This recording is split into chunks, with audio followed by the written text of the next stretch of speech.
ये कहानी सालों पहले की है। एक गांव में 5 बौने रहते थे। पांचों बौनों के पास बहुत सारी जादुई शक्तियाँ थी। वो बौने पूरे गांव में घूमते और जिस किसी को भी मदद की जरूरत होती थी उसकी मदद किया करते थे। ऐसे ही एक दिन पांचों बौने इसी तरह गांव में घूम रहे थे। तभी उन्हें किसी बच्ची के रोने की आवाज सुनाई देती है। जैसे ही उन बौनों ने घर के अंदर झांक कर देखा तो एक प्यारी सी बच्ची कपड़े धो रही थी और तेज तेज रो भी रही थी। उसके बाल बहुत लंबे और खूबसूरत थे। पास में ही एक औरत थी जो उस पर जोर जोर से चिल्ला और मार रही थी। कोई जरूरत नहीं तुम्हें पढ़ने की, कोई जरूरत नहीं है तुम्हें होमवर्क वगैरह करने की। जल्दी से कपड़े धो, उसके बाद फिर तुम्हें बर्तन भी साफ करने हैं। और देख रही है घर कितना गंदा है, इस घर को भी साफ करना है। अभी मुझे किसी काम से बाजार जाना है, मैं 1 घंटे में आऊंगी, तब तक मुझे ये घर साफ चाहिए। ऐसा कहकर वो दुष्ट औरत घर से बाहर चली जाती है और वो छोटी सी प्यारी सी लड़की और ज्यादा रोने लगती है। बौनों ने सोचा कि हमें इस बच्ची की मदद करनी चाहिए। तभी उनमें से एक बौना अपना बिल्ली का रूप करके उनकी रसोई में चला जाता है और वहाँ पर रखा दूध पीने लगता है। बर्तनों की आवाज सुनकर वो नन्ही बच्ची रसोई में आती है और बिल्ली को देखकर कहती है, अरे बिल्ली, ये वाला दूध मत पियो, तुम्हें भूख लग रही है। अभी रुको, मैं तुम्हें दूध देती हूँ। अगर माँ को पता चल गया कि तुमने सारा दूध झूठा कर दिया है तो वो फिर से मुझे मारेंगी। मुझसे तो आज तक किसी ने ऐसी बात नहीं की। म्याऊं, हर कोई मुझे मार मार कर भगा देता है। म्याऊं, तुम बहुत नेक दिल की लड़की हो, लेकिन तुम रो क्यों रही हो? म्याऊं, अरे तुम तो एक बिल्ली हो, तो तुम बोल कैसे सकती हो? ये सब तुम्हें बाद में पता चल जाएगा, पर तुम मुझे पहले अपने बारे में बताओ। म्याऊं। मेरा नाम सिंड्रेला है और वो मेरी असली माँ नहीं है, बल्कि वो मेरी सौतेली माँ है। वो हर समय मुझे मारती है और कोई भी काम नहीं करती है। घर का सारा काम मैं ही करती हूँ और पापा भी मेरी बात नहीं सुनते, मुझे पढ़ने भी नहीं देते। ठीक है, मुझे सब समझ आ गया। म्याऊं। ऐसा कहकर वो बिल्ली वहाँ से चली जाती है। अरे बिल्ली रुको तो, तुम्हें तो भूख लगी है ना? लेकिन तब तक वो बिल्ली वहाँ से जा चुकी थी। फिर जब सिंड्रेला रसोई से बाहर आती है तो वो देखती है कि घर का सारा काम हो गया है। सारा घर बिल्कुल साफ सुथरा हो गया था, कपड़े भी धुल गए थे और प्रेस भी हो गए थे। सिंड्रेला ये सब देखकर बहुत हैरान थी कि तभी उसकी सौतेली माँ वापस आ जाती है। अरे सिंड्रेला, तूने इतनी जल्दी इतना सारा काम कैसे कर दिया? सिंड्रेला कुछ भी नहीं बोलती, लेकिन उसकी सौतेली माँ को पता था कि कोई भी 1 घंटे में इतना सारा काम नहीं कर सकता। अगले दिन सौतेली माँ ने पूरे घर को गंदा कर दिया और सिंड्रेला को बहुत सारा काम करने के लिए बोलने लगी। सुन सिंड्रेला, मैं बाजार जा रही हूँ, 2 घंटे में वापस आऊंगी, तब तक घर के सारे काम कर लेना। फिर उसकी सौतेली माँ वहाँ से चली जाती है और सिंड्रेला रोने लगती है। सिंड्रेला का रोना सुनकर दोबारा से वो पांचों बौने वहाँ पर आ जाते हैं, लेकिन उन्हें देखकर सिंड्रेला बहुत डर जाती है। अरे तुम लोग कौन हो और यहाँ क्या कर रही हो? प्लीज प्लीज मुझे मत मारो, बचाओ बचाओ मुझे, भूत भूत। अरे सिंड्रेला, ये तुम क्या बोल रही हो? हम भूत नहीं हैं और हम तुम्हें मारने नहीं आए हैं। क्या तुम्हें वो बिल्ली याद नहीं जो तुम्हारे घर दूध पीने आई थी? वो हम ही थे और हमने ही तुम्हारा सारा काम किया था। तुम घबराओ मत, तुम्हारा सारा काम हम अभी 2 मिनट में कर देंगे। ये सुनकर सिंड्रेला बहुत खुश हो जाती है, लेकिन वहीं सिंड्रेला की सौतेली माँ ये सब छुपकर देख रही थी, क्योंकि उसने सब पता करने के लिए सिंड्रेला से झूठ बोला था कि तभी वो भी वहाँ पर आ जाती है और कहती है, आखिर तुम सब पकड़े ही गए। मुझे पता था जरूर किसी ने तुम्हारी मदद की है, नहीं तो तुम इतना सारा काम इतनी जल्दी नहीं कर सकती। रुको जरा, मैं अभी तुम सभी को सबक सिखाती हूँ। जैसे ही सिंड्रेला की सौतेली माँ उन बौनों को पकड़ने जाती है, वैसे ही वो बौने वहाँ से गायब हो जाते हैं। इससे उसकी सौतेली माँ को और ज्यादा गुस्सा आ जाता है और वो सिंड्रेला को ही पकड़कर मारने लगती है। तुम्हारी इतनी हिम्मत कि तुम किसी अजनबी को घर में बुलाती हो, किसी और से घर का सारा काम करवाती हो। नहीं माँ, मैंने उन्हें नहीं बुलाया था, वो तो हमेशा ही सभी लोगों की मदद करती है। सिंड्रेला रोती जा रही थी, लेकिन सौतेली माँ लगातार उसे मार ही रही थी। इतने में सिंड्रेला के पापा भी वहाँ पर आ जाते हैं। तभी उन्हें किसी के रोने और मारपीट की आवाज सुनाई देती है। वो जैसे ही किचन में जाते हैं तो सिंड्रेला की सौतेली माँ को सिंड्रेला को मारते हुए देखते हैं, तो वो दौड़ते हुए वहाँ पर आ जाते हैं और सिंड्रेला की सौतेली माँ का हाथ पकड़ लेते हैं और कहते हैं, तुम्हारी इतनी हिम्मत कि तुम मेरी बेटी को मारती हो। मैंने तुम पर भरोसा किया, निकल जाओ मेरे घर से अभी के अभी। इस घर में अब सिर्फ मैं और सिंड्रेला ही रहेंगे। तभी सौतेली माँ को अपनी गलती समझ आ गई थी और वो उन दोनों से माफी मांगने लगती है। मुझे माफ कर दो, आगे से मैं सिंड्रेला के साथ ऐसा सौतेला व्यवहार बिल्कुल भी नहीं करूँगी। पता नहीं मुझे क्या हो गया था कि मैं अपनी फूल सी बच्ची को इतना परेशान करने लगी थी। मुझे माफ कर दो। उसके बाद सिंड्रेला के पापा उसकी माँ को माफ कर देते हैं। ठीक है अवंतिका, मैं तुम्हें इस बार माफ कर रहा हूँ, लेकिन आइंदा से ऐसा कभी नहीं होना चाहिए। ठीक है जी, मैं आपसे वादा करती हूँ कि आइंदा से मैं अपनी बच्ची पर कभी भी हाथ नहीं उठाऊंगी। फिर वो तीनों बहुत ही प्यार से रहने लगते हैं और उस दिन से सिंड्रेला की माँ सिंड्रेला को कभी भी तंग नहीं करती। और वैसे भी अब सिंड्रेला की मदद करने के लिए उसके पास 5 बौने थे। वो 5 बौने सिंड्रेला के बहुत अच्छे दोस्त बन जाते हैं और सिंड्रेला को जो भी चाहिए होता था उसे वो अपने जादू से सब कुछ दे देते थे। फिर उस दिन के बाद से सिंड्रेला अपने 5 बौने दोस्तों के साथ हंसी खुशी से अपनी जिंदगी जीने लगती है। बहुत समय पहले की बात है, वीरापुर नाम का एक गांव हुआ करता था। उस गांव में मीनाक्षी और विकास नाम के 2 पति पत्नी हंसी खुशी से रहते थे। मीनाक्षी माँ बनने वाली थी। इस बात से वो दोनों बहुत खुश थे। उनके घर के सामने ही एक खतरनाक चुड़ैल की एक बहुत बड़ी हवेली थी। हवेली के सामने एक बगीचा था। उस बगीचे में बहुत सारे ताजे ताजे सलाद के पत्ते लगे हुए थे। एक दिन जब मीनाक्षी की नजर उस बगीचे में लगे हुए ताजे ताजे सलाद के पत्तों पर पड़ी, तब से मीनाक्षी को सलाद के पत्ते खाने की इच्छा होने लगी। जब मीनाक्षी ने अपनी ये ख्वाहिश अपने पति विकास को बताई, तो वो ये सुनकर बहुत घबरा गया और बोला, समझने की कोशिश करो, वो बगीचा इस राज्य की सबसे खतरनाक चुड़ैल का है। वहाँ जाना नामुमकिन है। रुको, मैं अभी तुम्हारे लिए इमली और समोसे लेकर आता हूँ, तुम वो खा लेना। पर मीनाक्षी ने वो सब खाने से सख्त मना कर दिया। आप समझने की कोशिश करो, मुझे कैसे भी करके वो ताजे सलाद के पत्ते ला कर दो। मुझे और कुछ नहीं चाहिए, क्योंकि अगर मैंने सलाद नहीं खाए तो मैं मर जाऊंगी। ऐसे कहते हुए वो रोने लगी। अपनी पत्नी की जिद के आगे आखिरकार विकास को झुकना पड़ा। फिर वो उस चुड़ैल के पास गया और थोड़े से सलाद के पत्ते देने को कहा, पर चुड़ैल ने उसकी एक ना सुनी और उसे वहाँ से निकल जाने के लिए कहा।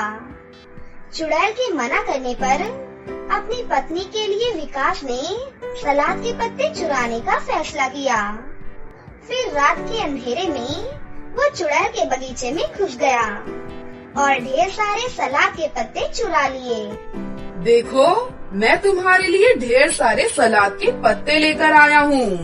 मीनाक्षी ने बड़े चाव से सलाद के पत्तों की सलाद बनाकर खाई, लेकिन उसका उतने से मन नहीं भरा, तो उसने और सलाद के पत्ते लाने को कहा। पत्नी की खातिर फिर रात होने पर विकास सलाद के पत्ते चुराने चुड़ैल के बगीचे में घुस गया, लेकिन इस बार चुड़ैल ने उसे सलाद के पत्ते चुराते हुए देख लिया। तुम्हारी हिम्मत कैसे हुई मेरे बगीचे से सलाद के पत्ते तोड़ने की? मुझे माफ कर दो चुड़ैल जी, मेरी पत्नी प्रेग्नेंट है। उसे बहुत इच्छा हो रही थी सलाद के पत्ते खाने की। लेकिन इसकी तुम्हें सजा जरूर मिलेगी।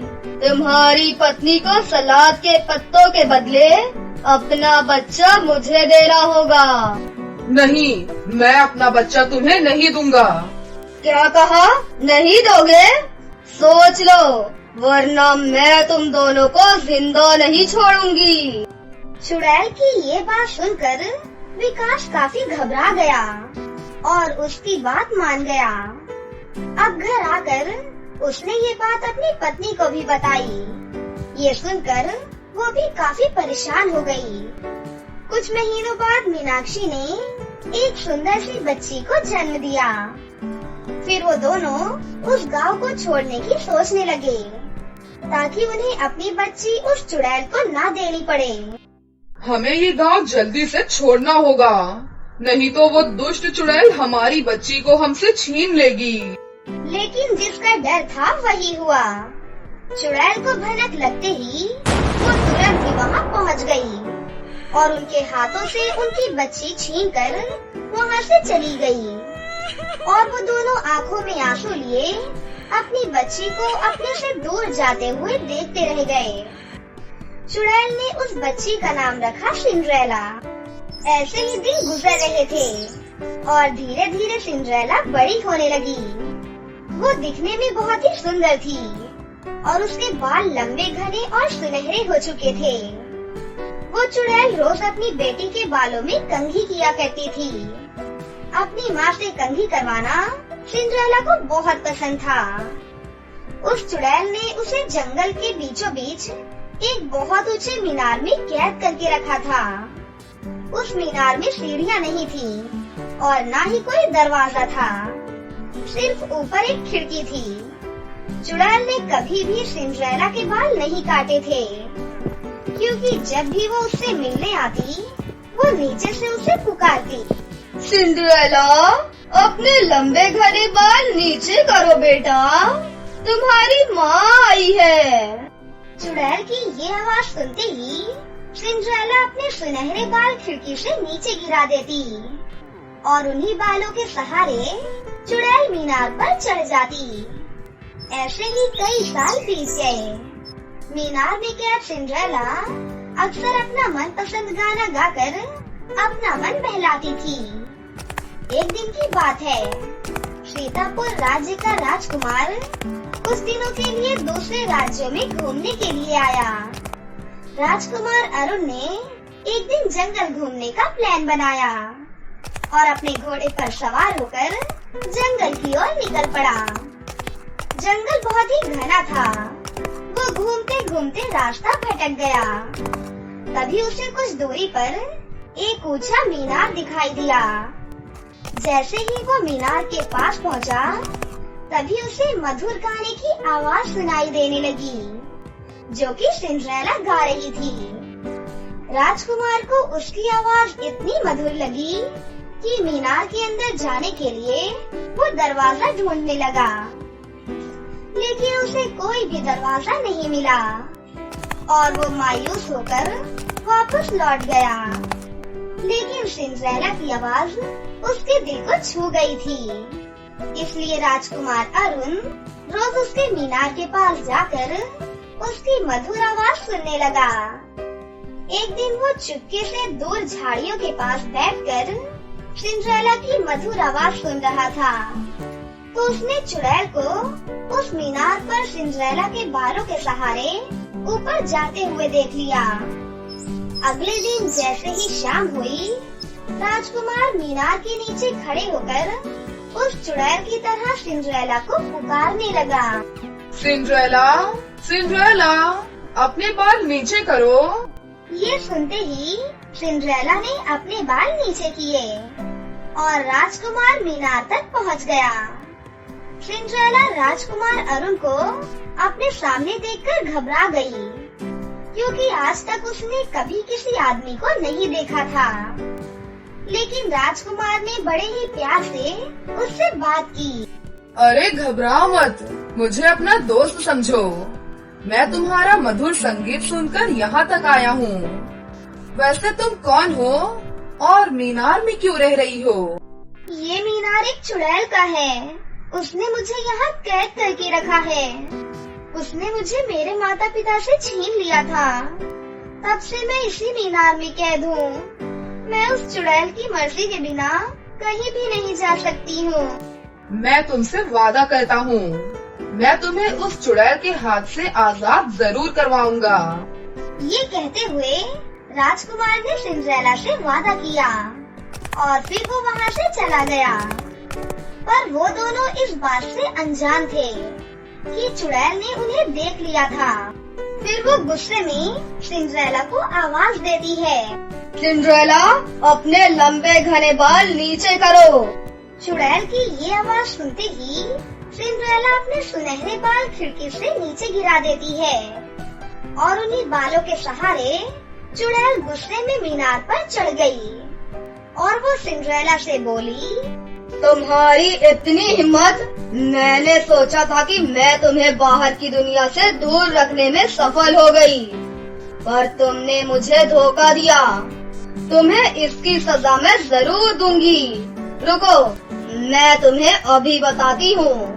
चुड़ैल ने गुस्से से सिंड्रेला के सारे बाल काट दिए। फिर उसने सिंड्रेला को बहुत दूर एक रेगिस्तान में छोड़ दिया ताकि कोई भी उसे ढूंढ ना सके। इस बात से अनजान राजकुमार सिंड्रेला को बचाने के लिए उस मीनार के पास गया और सिंड्रेला को पुकारने लगा। राजकुमार की आवाज सुनते ही चुड़ैल ने सिंड्रेला के कटे हुए बाल नीचे किए और राजकुमार मीनार पर चढ़ गया। लेकिन सिंड्रेला की जगह वहाँ चुड़ैल को देखकर राजकुमार बहुत हैरान रह गया। तुम जिसकी तलाश में यहाँ आए हो, वो तुम्हें अब कभी नहीं मिलेगी। ऐसा कहते हुए उस चुड़ैल ने राजकुमार को मीनार से धक्का दे दिया, जिस वजह से राजकुमार बुरी तरह से घायल हो गया। फिर भी वो हिम्मत नहीं हारा और अपने सैनिकों को लेकर सिंड्रेला को ढूंढने निकल पड़ा। फिर राजकुमार समेत उसके सारे सैनिक भी सिंड्रेला को ढूंढते ढूंढते उस रेगिस्तान में पहुंच गए। तभी राजकुमार को वहाँ सिंड्रेला का गाना सुनाई दिया, जो वो अक्सर गाया करती थी। आखिरकार राजकुमार ने सिंड्रेला को ढूंढ ही लिया और फिर राजकुमार ने उस चुड़ैल को बंदी बनाकर कारावास में डाल दिया और सिंड्रेला को उसके माता पिता से मिलवाया। अपनी बेटी को सही सलामत और इतने सालों के बाद देखकर उसके माता पिता की आंखों में आंसू आ गए। उन्होंने राजकुमार का धन्यवाद किया और इसके बाद सिंड्रेला और राजकुमार का विवाह हो जाता है और वो दोनों एक साथ हंसी खुशी से अपनी जिंदगी जीने लगते हैं। बहुत समय पहले की बात है। बरसाना नाम का एक राज्य हुआ करता था। वहाँ के राजा सूर्य सिंह ने 2 शादियाँ की हुई थी और उनकी 2 बेटियाँ थीं। लेकिन उनकी दूसरी पत्नी राधिका बहुत ही चालाक और एक लालची औरत थी। फिर एक दिन राधिका धोखे से अपनी सौतन के खाने में जहर मिला देती है और वो खाना खाते ही रानी की वहीं पर मृत्यु हो जाती है। दूसरी तरफ राज्य के वैद्य को लालच देने के लिए सोने के सिक्के देकर चालाकी से राधिका उसे अपनी तरफ कर लेती है और फिर राज्य का वैद्य राजा से झूठ कह देता है कि उनकी पत्नी की मौत एक खतरनाक बीमारी के कारण हुई है। इस तरह राधिका के गुनाहों पर पर्दा पड़ जाता है। धीरे धीरे समय बीतने लगता है और अब राजा की दोनों बेटियां जवान हो जाती हैं। लेकिन फिर एक दिन युद्ध में लड़ते लड़ते राजा की वहीं पर मृत्यु हो जाती है। राजा के मरते ही राधिका के मन में लालच आ जाता है और वो अपनी बेटी अमीषा को रानी बनाने का सपना देखने लगती है। लेकिन राज्य के मंत्रियों को ये बात बिल्कुल भी पसंद नहीं थी। वो दोनों राजकुमारियों में से काबिल राजकुमारी को ही राजगद्दी पर बैठाना चाहते थे। जब ये बात राधिका को पता चली तो वो गुस्से से आग बगोला हो गई। चाहे कुछ भी हो जाए, मैं अपनी बेटी अमीषा को इस राज्य की रानी बनाकर ही रहूंगी। लेकिन सबसे पहले मुझे राजकुमारी नायरा को रास्ते से हटाना होगा। फिर एक दिन राधिका चाय में जहर मिलाकर राजकुमारी नायरा के पास ले जाती है। आज मेरा जन्मदिन है, इसीलिए इस खास मौके पर मैंने तुम्हारे लिए ये खास चाय बनाई है। अरे वाह, ये चाय तो बहुत खुशबूदार है। राधिका माँ, ऐसी चाय आज से पहले मैंने कभी भी नहीं देखी। ये एक बहुत ही खास चाय है जो सिर्फ राजघराने के लोगों के लिए ही बनाई जाती है। इसे मैंने बहुत दूर से मंगवाया है। इतना कहकर राधिका चाय के गिलास बेड पर रखकर वहाँ से चली जाती है। फिर थोड़ी ही देर के बाद राजकुमारी नायरा वो चाय पी लेती है। लेकिन चाय पीते ही उसे उल्टियाँ होने लग जाती हैं, जिस वजह से जहर उसके शरीर से बाहर निकल जाता है और उसकी जान बच जाती है। अपनी चाल को नाकामयाब होता देखकर राधिका बहुत नाराज हो जाती है। लगता है इस नायरा की बच्ची को खत्म करने के लिए मुझे कोई और तरीका अपनाना पड़ेगा। माँ, तुम ये काम मुझे सौंप दो। मैं एक जादूगर को जानती हूँ जो काला जादू करने में माहिर है। मैं इस नायरा को चूहिया बनाकर अपने पिंजरे में कैद कर लूंगी। उसके बाद इस नायरा के बारे में किसी को भी पता नहीं चलेगा। ये सुनकर राधिका बहुत ही खुश हो जाती है। फिर अगले दिन दोनों माँ बेटी राजकुमारी नायरा को बहला फुसलाकर पास के एक खतरनाक जंगल की ओर ले जाती हैं। राधिका माँ, आप मुझे ये कहाँ लेकर आ गई हैं? ये जगह तो बहुत ही वीरान और डरावनी लग रही है। मुझे बहुत डर लग रहा है यहाँ पर। अरे बेटा, डरो मत, बस थोड़ी दूर और यहाँ पर हमारे कुल देवता का एक बहुत ही पुराना मंदिर है। उनके दर्शन करके हम लोग वापस चले जाएंगे। लेकिन थोड़ी ही दूर जाते ही उनके सामने शेरा जादूगर आ जाता है और शेरा जादूगर राजकुमारी नायरा को अपने जादू से रस्सियों से बांधकर उसे अपनी गुफा में लेकर जाने लगता है। शेरू, अब इस नायरा की बच्ची को जल्दी से चूहिया बनाकर इससे पिंजरे में बंद कर दो।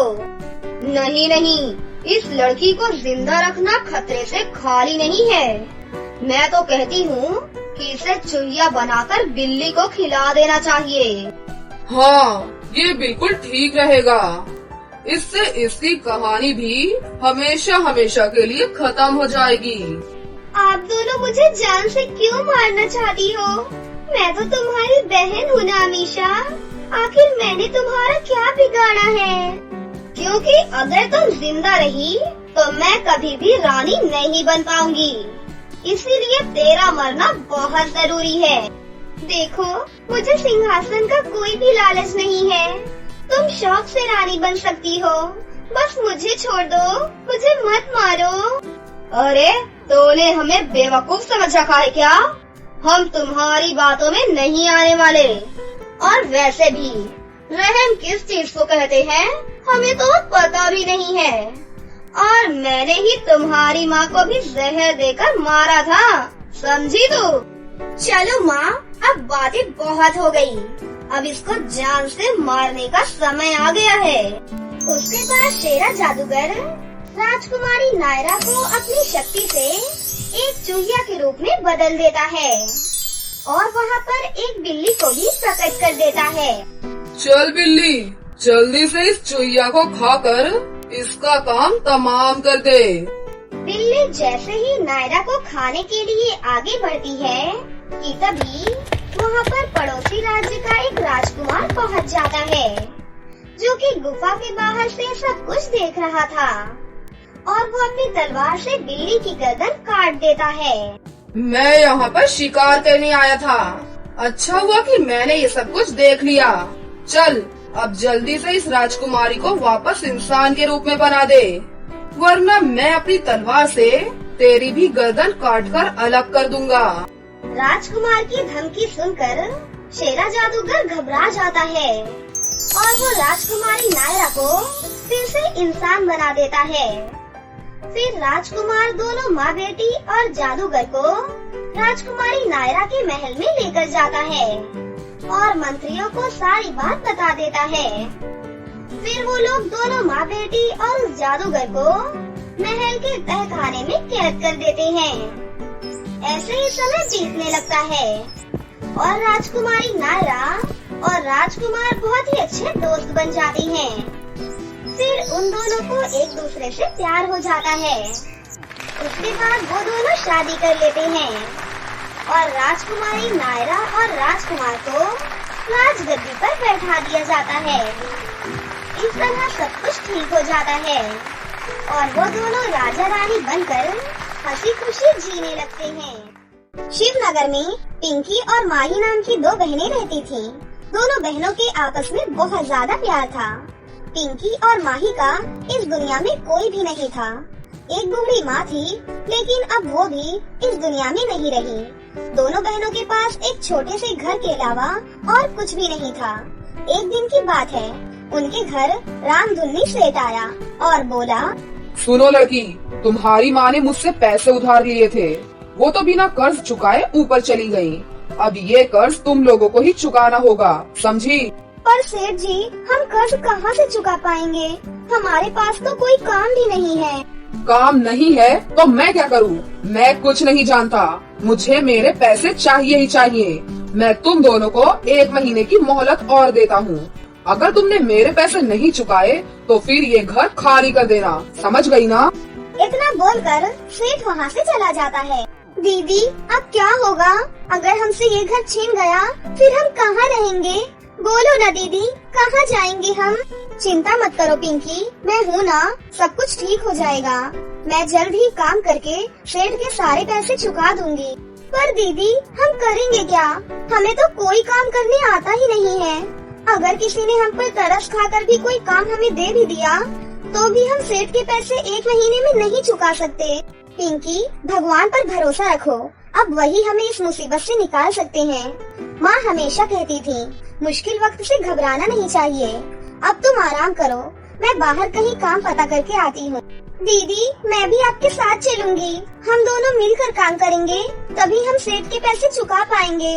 देखो, अब मुझे मना मत करना। अच्छा ठीक है, चलो। फिर दोनों बहन पूरे दिन काम की तलाश में इधर उधर भटकती हैं, लेकिन उन्हें कहीं कोई काम नहीं मिलता। निराश होकर माही और पिंकी घर की तरफ आ रही थी। तभी उन्हें रास्ते में एक गरीब बूढ़ी महिला दिखाई देती है, जो अपने सर पर फलों की टोकरी लेकर लड़खड़ाते हुए अपने घर की तरफ जा रही थी। माँ जी, ये टोकरी आप मुझे दे दीजिए, मैं आपको घर तक पहुँचा देती हूँ। ये टोकरी तो काफी भारी लग रही है, पर हम गरीब की भूख से ज्यादा भारी नहीं है। बेटी, मेरा तो रोज का यही काम है। आज फल ज्यादा नहीं बिके, इस वजह से ये टोकरी ज्यादा भारी हो गई है। कोई बात नहीं माँ जी, हम आपको आपके घर तक छोड़ देते हैं। लाइए, ये टोकरी हमें दे दीजिए। और फिर इस तरह माही और पिंकी ने मिलकर उस अम्मा को घर तक छोड़ दिया। तुम लोगों का बहुत बहुत धन्यवाद बेटी, तुम दोनों बहुत ही नेक और ईमानदार लगती हो। मुझे बहुत दिनों से 2 नेक और ईमानदार लड़कियों की तलाश थी, इसलिए मैं हर रोज इस बोझ को अपने सर पर ढोने का नाटक करती थी। लेकिन आज तक मुझ गरीब बुढ़िया की किसी ने भी मदद नहीं की, और आज पहली बार तुम दोनों ने मेरी मदद करके साबित कर दिया कि दुनिया में अभी भी तुम जैसे लोग हैं जो दूसरों को दुखी देखकर उनकी मदद करते हैं। पर अम्मा, आपको नेक और ईमानदार लोगों की जरूरत क्यों थी? एक मिनट रुको, ये देखो, ये सोने और चांदी के जादुई 2 लहंगे हैं। मैं हमेशा से ही चाहती थी कि ये लहंगे मैं उन्हें दूं जो सच में इसके सही हकदार हों, और आज मैं सोने और चांदी के ये जादुई लहंगे तुम दोनों को दे रही हूँ। तुम ही इसकी असली हकदार हो। आपका बहुत बहुत धन्यवाद अम्मा जी।